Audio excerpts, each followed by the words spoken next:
Hello. I'm the Director of the Honors College here at Western, and it's my great pleasure to welcome you today to Jackson Morgan's Honors Senior Capstone presentation. We are kicking off kind of a fun summer day of our summer senior capstone projects. And as we were just talking about in the room, this comes after a year in which we've had 157 students complete capstone projects that conclude their time here in honors at Western, and then we'll have another for today. So our little mini summer symposium with Jackson First. So it's one of my favorite parts of time in the Honors College because every honors student finishes their time at Western now with a capstone project that's a culminating experience for their time at Western in some way. So with that as a little bit of an introduction, it is my great pleasure to hand over the floor next to the faculty advisor for this project, Dr. Ryan Westerman, and with great gratitude because there's no way that we could run this program that would simply not be possible without the dedication and the expertise of our faculty members. Thanks, Kimberly. All to say that I am very excited to be here today, both because we get to celebrate Jackson's completion of his time here at Western and his project, but also because it gives me the opportunity to think about not just one, but two fascinating philosophical topics. We often think in philosophy of what we do as a dialogue. Philosophy, at least in the Socratic and Platonic tradition, involving an ongoing discussion. It goes throughout the centuries and gets added to by each subsequent group of philosophers or expanded upon. And a lot of times that discussion involves taking two seemingly separate topics or disjointed areas of study and bringing those things into conversation with each other. And that's the kind of presentation that we get to hear from today. So we'll be hearing about some of the interesting connections between fine-tuning or cosmological arguments for the existence of God on the one hand, and a certain response to the traditional problem of evil on the other. And so with that, I'll pass it over to Jackson, and I look forward to thinking about what you have to share with us today. Thank you so much. Hi, everyone. As was stated, I'm going to be discussing the intersection between the fine-tuning argument for the existence of God and the skeptical theist response to the problem of evil. And how those two appear to be mutually incompatible. So just to start, there's kind of an age-old question of, given our knowledge base, what we know about the world, what we know about the physics of the world, what we know about the things that we observe, the consequences of our actions, how do theists defend and argue for the existence of God? What are some ways that they do that? When we're talking about God here, I'll establish that we're using a perfect being theology, where when I refer to God, I'm referring to an all-powerful, all-knowing, and perfectly good being. Benevolent, can do, has all the powers that this kind of omnipotent, omnipresent God would have. And so there's two approaches. These are not the only approaches or the only ways that people argue for or defend the existence of God. These are just two that are interesting and have some factors that don't quite match up together. So I'm going to be examining these two today: skeptical theism and fine-tuning. Importantly, I want to state that I'm not providing a comprehensive defense of these theories or trying to argue that they're totally correct. I'm just discussing how they are framed, how they are argued for, and how those arguments mesh together. So we'll start with skeptical theism. In order to establish skeptical theism, it's important to talk about the existence of evil, in which skeptical theism comes about as a response to. I think it's a pretty common thing to look at the world around us and see that there's a significant amount of suffering, a significant amount of evil and darkness in the world, areas where people suffer greatly and there doesn't seem to be any benefit. We don't see any justification for their suffering. This is a pretty observable thing, and this happens outside of the realm of what we can see. There's also suffering beyond what humans are able to see in nature. Animals suffer in a way that we can't always visualize, we can't always access. So skeptical theism is a response to the problem of evil. People look at the existence of these seemingly unjustified occasions of suffering, occasions of evil, And they say that a God, an all-powerful God, would be aware of every potential unjustified evil. They would have the power to prevent any such evil, and they would have the desire to do so. Given that, it appears to us that there are cases of evil or suffering that are wholly unjustified. I mean, if you pull up New York Times and look at the news, you can probably find some examples of things that seem to just be tragic without any real justification. So you take those two things, and it's easy to conclude, so there is no all-powerful, perfectly good, and all-knowing God. That's kind of the basic problem of evil, the basic setup of it. One response to this is the free will theodicy. This is a way of responding to this, and they say, well, that evil exists, but maybe there's something that justifies it, a reason for that. Maybe free will, our ability to act independently, is so important that we necessitate the ability to make wrong choices, to inflict suffering upon people, to do evil things. Maybe that freedom compensates for that evil in the world. It's possible that if free will is so important, it can justify some of those acts of evil. And that is where William L. Rowe's evidential problem of evil comes up. Not all cases of needless suffering arise in the context of improper exercise of free will. So not all cases of suffering come about because some agent makes the wrong choice, some agent decides to stab someone. William L. Rowe gives the classic example of a fawn. And he asks you to imagine a fawn in a forest, trapped underneath a burning tree where there are no humans to witness it, no moral agents to see what's going on, and the fawn dies a slow, agonizing death under this tree. It seems like free will wouldn't help in this situation. The fawn is not a moral agent. It is driven by instinct, biological programming, and it doesn't have any free will in the sense relevant to the free will theodicy. The suffering is not the consequence of some human agent's freely willed action. And so this, in similar cases, are not necessary for nor the consequences of freely chosen actions. So in short, the fawn's suffering cannot be justified by an appeal to free will and appears otherwise unjustified. This is just one such example of natural evils that seem to fall beyond the free will defense. We can think of other examples that fall beyond the realm of free will. So what's another response? Here's kind of a formalized version of it, or instances of evil that God could have prevented without losing some greater good or failing to prevent some greater evil. If God exists, he would prevent instances of evil unless he could not do so without losing some greater good or failing to prevent some greater evil. Therefore, God does not exist. And we can't appeal to free will to try to defend this. So this is where skeptical theism comes about. Loosely, it's the theory that we cannot rationally assess the likelihood of the evil that we observe given theism. So in order to explain this, I'm going to utilize the parable of the Lazarus stones from Dr. Hudson's A Grotesque in the Garden. This is a story that I think establishes some of the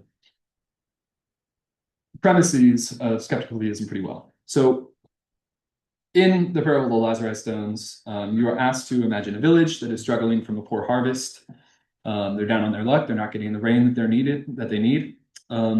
And so a wise and virtuous woman from the village wades into the lake as a sacrifice, as an appeal to the Lord of the Rain. And the Lord of the Rain is Lazarus. Lazarus witnesses this flying high above. Moved by this one's actions, the Lord of the Rain cries 3 tears that fall to the earth. And these tears crystallize into these 3 magical pebbles, very visible, changing colors, clearly magical, with the caveat that they're only visible to those who are sufficiently wise and pure at heart. To anyone who isn't sufficiently wise and pure at heart, they just look like ordinary pebbles. So the villagers know about these stones. They search for those stones periodically. They make a few coordinated attempts to search around, look hard for it. Children look occasionally as a fun activity, but they never locate the stones. As generations go by, more and more, the villagers start to believe that, well, maybe the stones don't exist. We haven't found them. We've looked, we've searched with the best of our capacities, and they haven't appeared within our sight. So they must not exist. But there is an error in this reasoning. That error being, if the Lazarus stones existed, the villagers would be aware of them. That's one of the presumptions that they make. The other is that if the Lazarus stones existed, the villagers would be able to recognize them for what they are. But why should the villagers think that they would be aware of them? these three pebbles fell down from the sky, landing somewhere. They don't know where. Could have been in the bottom of a lake somewhere not accessible to them. Could have been in the top of a tree somewhere. They don't know where they landed, and there's a wide area that they need to search. The surrounding lands around the village are vast. Even with coordinated search attempts, it might just be that it fell somewhere beyond their reach of what they can search. And then, even if these stones landed on the main road in the town leading into the village, why would they assume that they have the requisite heart or virtue to recognize these stones for what they are? Why should they assume that even if they're right there, they'd be able to distinguish them from the other many ordinary pebbles? So it's an unwarranted assumption that the Lazarus stones simply don't exist. So taking this back to the problem of evil, the atheists doubt the existence of justifying reasons for cases of evil or suffering. The error in this thinking is that if these justifying reasons exist, we would be aware of them. In the case of the fawn, it might just be that some of the justifying reasons fall beyond the range of what we're able to see. Some of the justification for it might be within some causal chain of events that leads somewhere that we just can't witness. And then the other thing is that if justifying reasons existed, we'd be able to recognize them for what they are. I think it's entirely plausible that there could be highly valuable good things that an omnipotent, all-knowing God would be aware of that we just simply can't access with our cognitive powers or our theories of value. So given these things, it's rational for us to include that we cannot rationally assess the likelihood of the evil that we observe given theism, which is kind of the central tenet of skeptical theism. So formalized, we might not know all the possible goods there are. We might not know all the possible evils there are. And for all possible goods and evils, we might not know how they're linked together. We might not know the relation between an action and its goods and evils. The little quote here says that skeptical theism 1 and skeptical theism 2 remove our warrant for concluding that unknown goods and evils do not justify God according to me. And skeptical theism 3 removes our... Sorry, I don't know why that's going off the screen. But yeah, so extending the reach of this. So skeptical theism can be used to kind of go beyond just the evidential problem of evil to cover some other arguments that come about from our observations. One of this is divine hiddenness, that if a loving God existed, he would provide enough evidence for people to believe in him. This is a claim that people would make, right? If a perfectly good, all-loving God existed, why wouldn't he come down and show himself to all of us? Now, counting out testimony regarding divine revelations and that sort of thing, you can use the kind of same argument from skeptical theism to say that we can't rationally assess God's reasons for staying hidden under theism. We might not know the relevant goods and evils that are linked to the action of staying hidden or showing himself. You can go down to distribution as well. Suffering is spread so unevenly, and it looks more like what you'd expect from an indifferent universe than from a loving God. You can kind of make the same claim. We cannot rationally assess the likelihood of God's distribution of suffering under theism. Lastly, pain-pleasure mechanism. An argument can be made. Pain and pleasure that we experience tracks more closely to survival and reproductive purposes that we would assume would come from naturalism. Far better than pain and pleasure track moral or spiritual ends, which fits in a different evolutionary process better than loving design. But again, under this framework, we can't rationally assess whether the pain-pleasure mechanism fits what a loving God would create under theism. So taking that, we're going to jump to fine-tuning for a minute, and then we're going to talk about how these two intersect. So the crux of fine-tuning comes from the fact that almost everything about the basic structure of the universe is balanced on a razor's edge for life to occur. Here's a quote from Collins that says, one could think of the initial conditions of the universe and the fundamental parameters of physics as a dartboard that fills the whole galaxy, and the conditions necessary for life to exist as a small 1 foot wide target. Unless the dart hits the target, life would be impossible. So let me give you some examples of this, some of the physics, so that you get a little bit of a sense of why this argument is made, of why it's so extreme.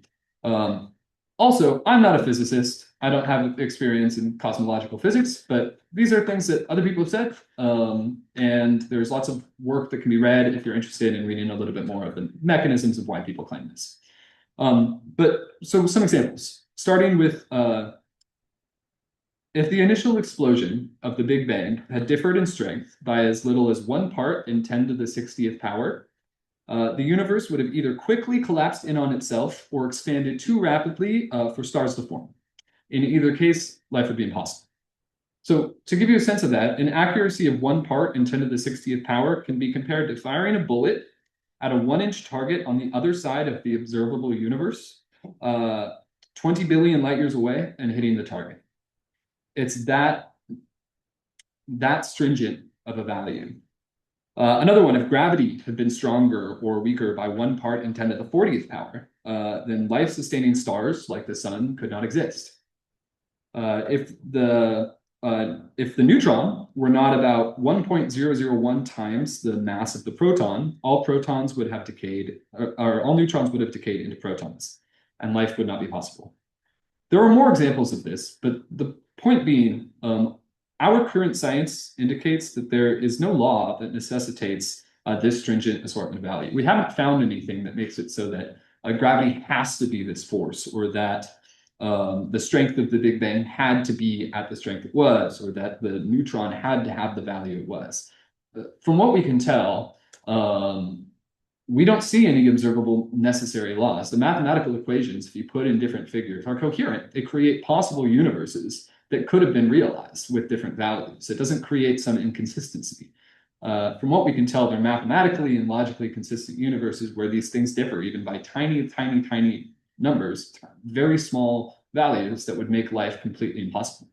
From what we can tell, it seems that life is completely fine-tuned, or the universe is completely fine-tuned for life. It seems to be that all the dials are turned to the right spot exactly, precisely. And if they were even tiny bit off, there would be no life. So yeah, if no such law exists, the alternative explanations for why these values are the way they are either it's chance, and the chance seems to be extremely low given the stringent nature of these, or it was designed to be this way. So you can see how these kind of values can lead to an argument about design. The odds of a single universe purely material process landing on life-permitting values for these constant appears to be extremely low given modern science. Now, maybe that there's some law that necessitates this that we haven't discovered yet. Maybe that there's some science that will show it's not quite as low as it is. But from everything we can observe, everything we know currently, it seems that there is no necessary law, and the chance of it is extremely low. So we can put this into a little argument here. If a piece of evidence is much more likely to exist under one explanation than under a second explanation, that evidence counts as strong support for the first explanation over the second. The likelihood that a life-permitting universe exists on naturalism is vanishingly small because of those values that we just discussed.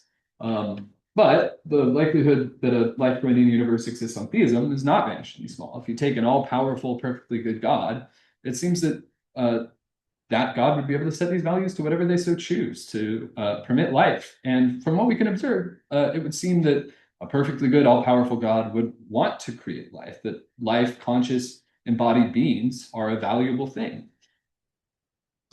Thus, the existence of a life-permitting universe strongly supports theism over naturalism. So I think this is a pretty strong argument. There are certainly flaws to it. There are certainly objections that people can make. We won't go over that here. But if you're interested in reading more about that, there are some resources. But we'll go back to the third premise here. The likelihood that a life-permitting universe exists on theism is not vanishingly small. So why believe this? Why believe that that's true? That, as I said before, the God could turn the knobs, fire the bullet at the point because they're all powerful, because they have that capacity. But we can put this into an argument. If a God is perfectly good, then the probability that he would create a universe fine-tuned for intelligent life is not terribly low. I mean, we all think that life is valuable, that conscious embodied beings are valuable. I mean, maybe you're an anti-natalist and you disagree, but I think most people would say that life is valuable. Does anyone disagree with that? Yeah. God is perfectly good under the perfect being theology that we're reading here. Therefore, the probability that God would create a universe fine-tuned for intelligent life is not terribly low. This seems like a strong argument. So let's take a look at some of the reasons for incompatibility between the two. So returning to the premises of skeptical theism, we might not know all the possible goods there are. We might not know all the possible evils there are. For all possible goods and evils, we might not know how they're linked. Then in fine-tuning, we're making this claim that if God is perfectly good, then the probability that he would create a universe fine-tuned for intelligent life is not terribly low. Now, there seems to be a bit of a disjoint here in some ways. We're making a claim about what God is likely to do because of something that we observe and that we see as good, that we see as valuable. As we all agreed a moment ago, life, conscious beings, embodied beings, that seems like a very valuable thing. But we don't know of all the possible goods there are. We don't know of all the possible evils there are. We don't know how they're linked. It could be that conscious embodied beings prevent some other great valuable good that God could have created if there were no conscious beings. So it's hard for us to claim that he would create a universe fine-tuned for intelligent life because we just don't know about all these possible goods that could exist. We don't know about all these possible evils that could exist, and we don't know the entailment relations between conscious embodied beings and these goods that a God with a much higher cognitive level than us would be able to recognize. So here's a bit of a more formalized version of that again, starting with premise one. For all we know, there is some possible good or a plurality of such goods, not involving conscious agents, not involving us, not involving people, that outweigh the value of conscious embodied life. If God exists, he would create conscious embodied life only if no such greater goods made creating it unnecessary or non-preferable. We can say that because God, in our perfect being theology, is perfectly good. He would want to create something only if it's preferable to the alternatives. But we don't have a sense of the alternatives. We can't rationally assess the alternatives that a God would be aware of in the case of conscious embodied life. Therefore, if we're affirming the tenets of skeptical theism, it's rational for us to say that we cannot rationally assess the likelihood of conscious embodied life given theism, which makes the original argument, if we go back to the fine-tuning argument,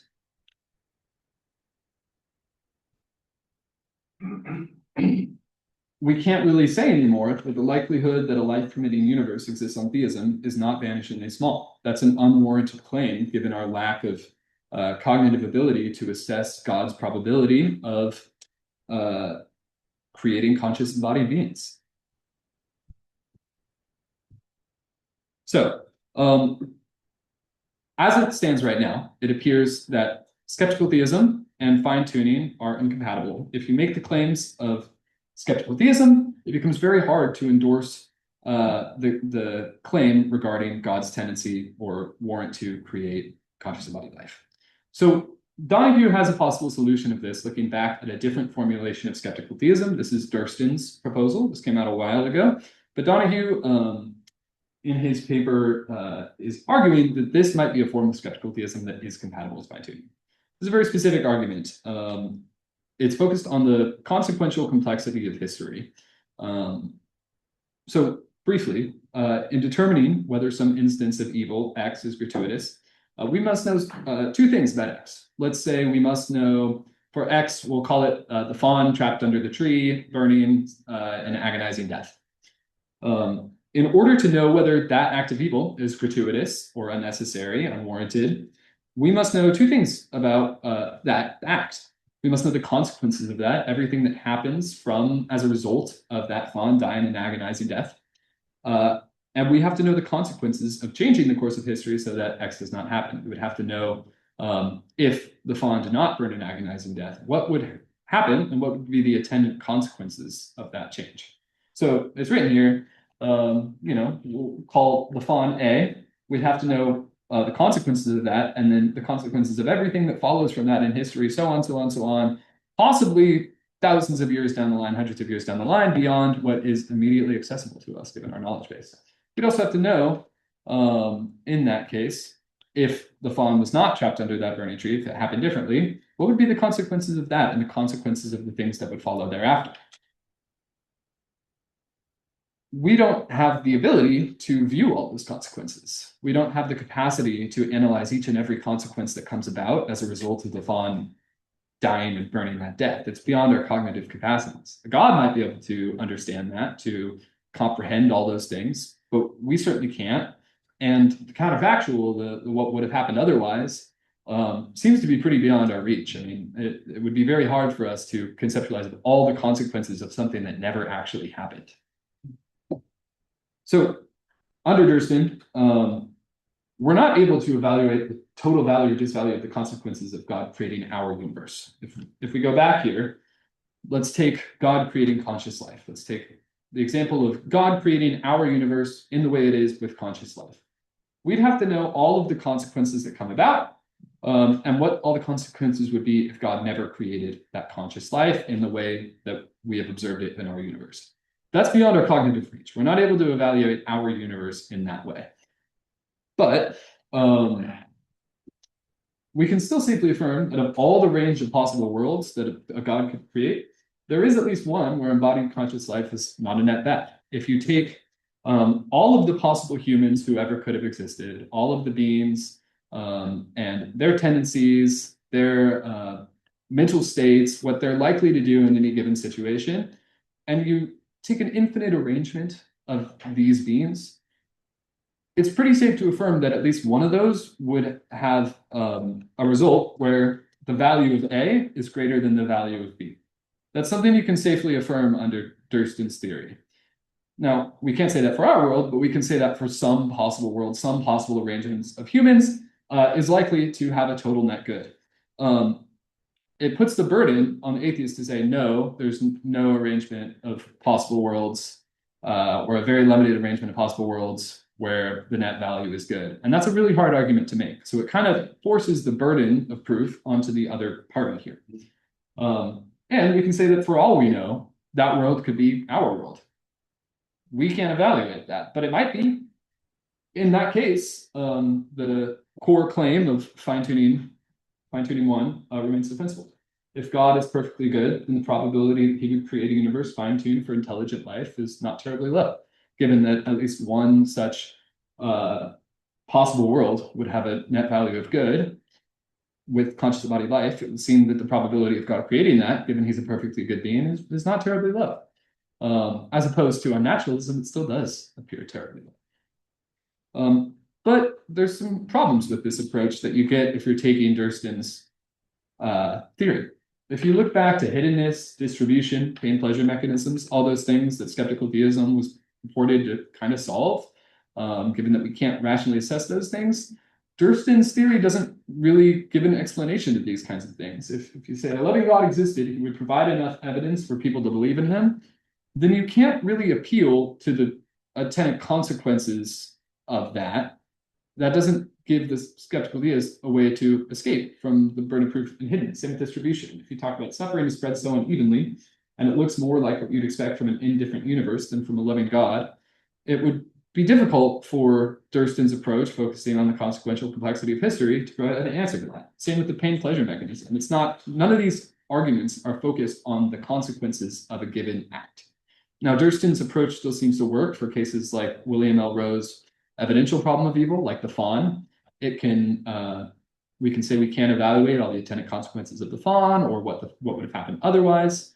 But there's kind of a blank slate for these other questions here. The Thurston style skeptical theism doesn't do a whole lot to protect the theist from these kinds of arguments. It provides a limited defense, a narrower version in which they can still endorse fine-tuning and still respond to some of the versions of the problem of evil.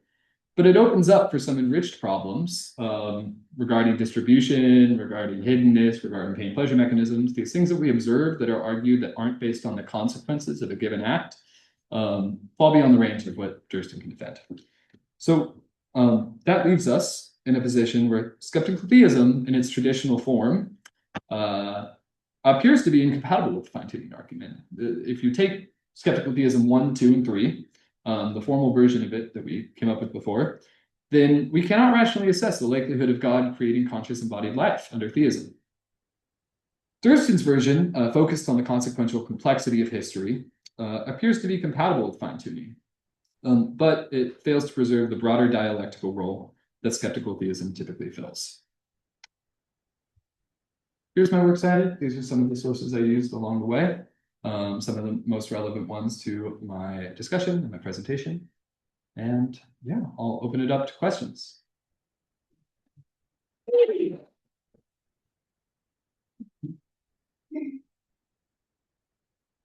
Yes.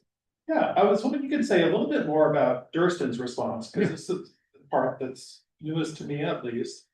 And correct me if I'm wrong, I thought I heard two things. First, there was the claim that whether or not the actual way things, this is the way things actually are, it's at least possible in some sense. It's logically possible to have embodied agents that are conscious like you and me, and where our presence is a net good, I think was the phrase. We attributed it to him. And then there was a second claim, which was that the probability of perfect being creating a world like that is not terribly low. And I guess the thought there is, well, there's this one net benefit, one feature of that world that on the whole is good. And God would create, I'm not sure exactly how to fill in this premise, a situation or a world with something that's a net good. I think I saw why that should be the case. So suppose I'm a skeptical theist, I might say, for all I know, there are all sorts of valuable things, possible goods out there. And for all I know, there's conflicting relations between those possible goods and the good of embodied conscious beings like you and me, so that these two things don't go together. And then if I'm that kind of person, I think to myself, why should I think I have any guess about what the value or the probability of the perfect being created in this world would be like, given that I don't know if that kind of situation would be incompatible with this other thing. I know not what, which is way, way better. Seems like I should still be skeptical about the probability then that God would create a world like that. Yeah. Yeah, I think if you're taking that form of skeptical theism, kind of closer to Bergman's form, where you're saying that there could be all these possible goods and evils that are linked to that may or may not be linked to God's creation of conscious embodied agents, then that is pretty incompatible with fine-tuning and with Thurston's argument that of all the range of possible worlds that God could create, there's at least one where embodied conscious life is not a net bad. If you're taking that broader, stronger form of skeptical theism, that's going to be incompatible with this more narrow form. I think the point with Thurston and why it's compatible in this way is that it's so focused on the consequences of the actions. You can endorse this version of skeptical theism without endorsing the other version where you're saying there are all these possible goods, there are all these possible evils. We don't know of the entailment relations between these goods and evils. But under Thurston's view, because it's just narrowed on consequences, you can still make those arguments from observation regarding the value of conscious life seems to be pretty good. I mean, even if there's one good being that existed that would even if there's like 4 beings that together would create a net good, God has all these possible ranges of people to choose from and to put into a situation where there's conscious embodied life and where that conscious embodied life would produce a net value of good. And he's putting the burden on the opponent to argue against that, to say, well, no, maybe that's not the case. If you take, that form of skeptical theism, where you were saying that you have the entailment relations, you have these possible goods and evils. Maybe there's some other thing. Thurston might say, yeah, there could be, but I don't think there is. Why do you think that? Why do you say that that's the case? Why do you think that in every case of conscious embodied life, B is outweighs A? It's a negative value. So there's a total disvalue. I think it's an easier argument to make that there's some form, some arrangement of conscious embodied life that follows our intuitions that conscious embodied life is good in some form or another, and that a perfectly good, all-powerful being would be able to create some variation of that where whatever attendant-related goods and evils don't outweigh the value of the conscious beings that are there. Because you can still make that argument from observation and intuition under Thurston in a way that you can't under the stronger form of skeptical theism.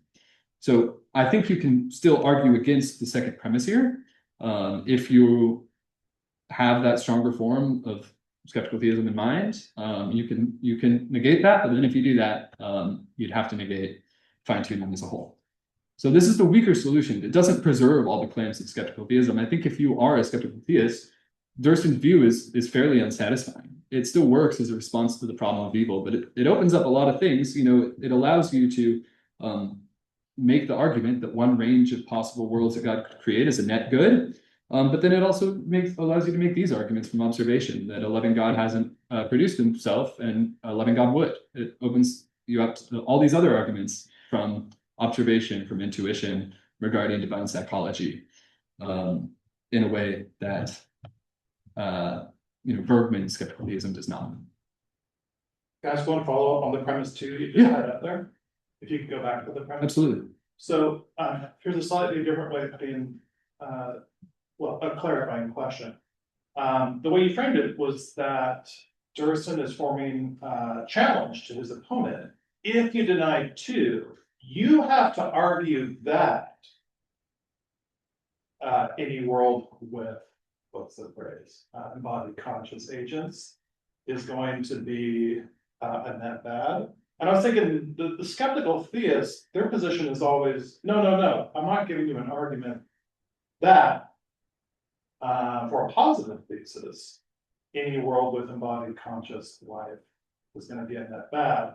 If I'm a skeptical theist, what I'm saying is I recognize my own limitations. And so I don't deny that, but I also don't affirm the other. I say I've got no idea what the probability is of there being a possible world with embodied conscious life that's not that bad. Yeah, I mean, I think I think you're right. That's how a skeptical theist would respond to that. I think that's true. I think that's part of why this is a weaker version and why it's unsatisfying to the skeptical theist, because if you're making those claims, if you're following the parable of Lazarus stones and what that says about it, then you really can't make those claims regarding God's tendencies, regarding the fact that all the range of possible worlds that God could create, at least one of them would be net good. You would have to kind of release yourself and say, like, I have epistemic limitations that prevent me from fully affirming that or denying that. We can't say.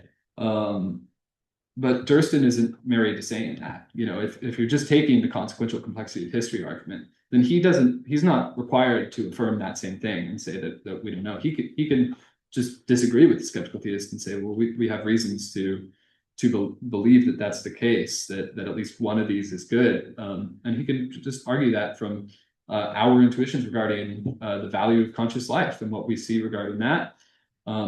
But of course, that gives us the same problems here, that these are arguments from intuition and from observation. I think that's why it's a bit of an unsatisfying narrower approach. It still gives a response to the problem of evil, but it doesn't fully encapsulate all the broader dialectical role that skeptical theism plays regarding their epistemic limitations. It's just epistemic limitations regarding consequential effects. Yeah. I thought you did a beautiful job here of laying all this out. I know the initial arguments and then showing the contradictions and everything. It was easy, all interesting. When I was an undergraduate living in a dorm, a friend of mine made a theological argument that's very different, which is that, and I've never forgotten it. He's like, no, God just exists because I know it, because I had a revelation. I was standing by a river and I just knew it was true. So I'm curious what it's like for you to be working through these arguments and have this kind of, attention to every step of the detail, while you're in a world where a lot of people are making theological, forming their theological beliefs in a very different way. Like, where do you see this kind of thing fitting into the larger landscape of religious belief or disbelief? Yeah, that's a great question. I mean, divine testimony is like a really interesting thing, and it's complicated. There's someone, Boyce, who responds to this in a different way and tries to reformulate fine-tuning skeptical theism under like a specific evidence base that includes like divine revelation and that's another attempt to solve this that specifically includes that kind of stuff that talks about divine testimony. But yeah, it's tricky, right? Like if you say you have, divine testimony that conscious life is valuable under God, that if you take that stuff to be true, you take the vast majority of people who claim, yes, I've had a divine revelation, I've had divine testimony. It's told me these things that are valuable under God. And if you take that as an evidence base, then you can use that to say, well, I do think conscious life is a net good because it's been testimonially conferred to me that is the case. And if you staunchly believe that, then it does make these arguments easier for you to claim, easier for you to reject the skeptical theist that says we have those epistemic limitations. You can say, well, sure, but I've been conferred this from this perfectly good, all-powerful God who's told me that these things are valuable. If you believe that, if you take that to be true and a solid evidence base, then I think you can use that to kind of strengthen some of these arguments. Is that frustrating for you though, as someone who does not start from that point in the process? Yeah, I don't know if it's frustrating. I think it's interesting. Like I think those perspectives are very, very valuable in this conversation. Personally, I'm pretty agnostic. I don't really fall into one camp or the other. I find these ideas fascinating. And so when people make claims regarding divine testimony, I think you have to take it as evidence to some extent, especially when there's a significant amount of that testimony. And it's hard to sort through that. It's hard to form that into something solid and something you can use like evidentially in this kind of analytic way. But there are people who make a real effort to include divine testimony and revelation as a way of arguing for the existence of God. It's really interesting. Yes. Skeptical theism is a contested label. This is the first I had seen in Durston as well. Would you go back to the slide there? He gives a proposal. Yeah. Two sort of quick strikes against Durston. What he has there, the principle on the board, is not an account of gratuitous evil. It's two necessary conditions on how we know a proposition of the form, X is gratuitous. And notice that you can endorse that principle whether you were theist, atheist, or agnostic. You could endorse that principle whether you were skeptic or non-skeptic. So skeptical theism seems to be a bit of a loaded and misleading label here. It's absolutely neutral on both skepticism and theism. Half of that objection can be launched against more common versions of skeptical theism, but just with that kind of note, that maybe these are on slightly different topics, but they play a similar role in trying to defeat a certain puzzle in philosophy of religion. I'm wondering which of the versions of skeptical theism that you have seen as you've been doing this research appeals to you the most. There's the one that's here in Durston. There's the one that appeared on your slide earlier, which is, I think, of the four we might not know, and then something fills in the blank. And that might be the one you use because it's extremely popular. Yeah. And then there's a third one, which makes a claim about our being completely in the dark about whether the possible goods and possible evils that we are aware of are representative of the total range of possible goods and possible evils that there are.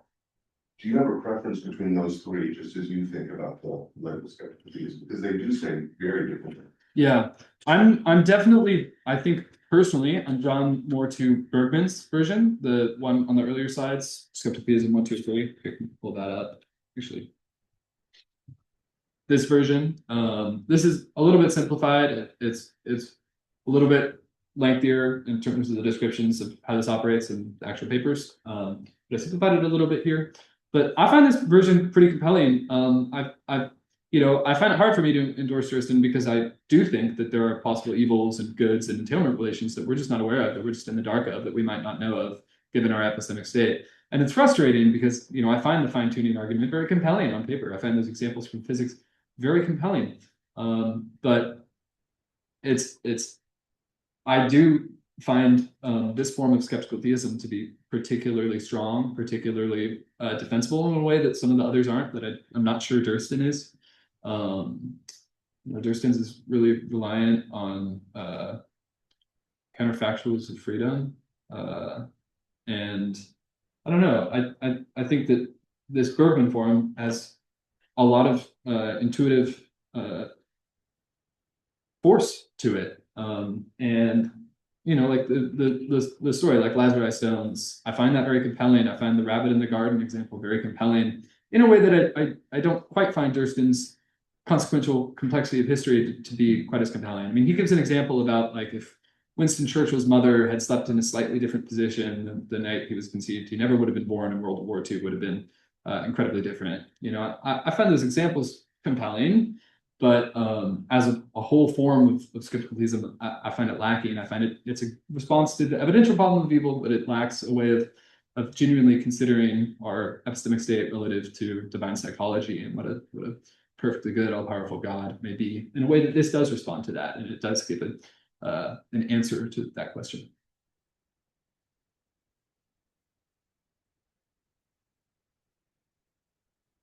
Well, I think that this is a good moment to congratulate you, Jackson, on behalf of the Honors College, for a fascinating presentation and excellent project. I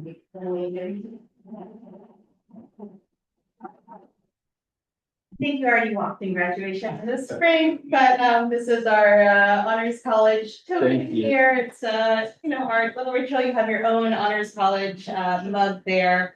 I forgot to bring my display cup, but it has the motto that we hope we take also is more than just a memento, that we cultivate community by striving compassionately for knowledge. And sneaky, it's got a little bit of homework.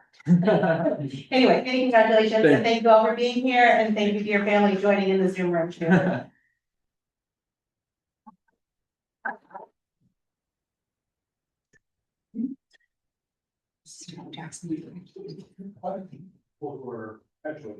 Yes, several walk on. Seven. Yeah, no, several. Maybe more than seven. Maybe as many as 10. There was, I think, 10 graduates, but I don't know. Hi guys.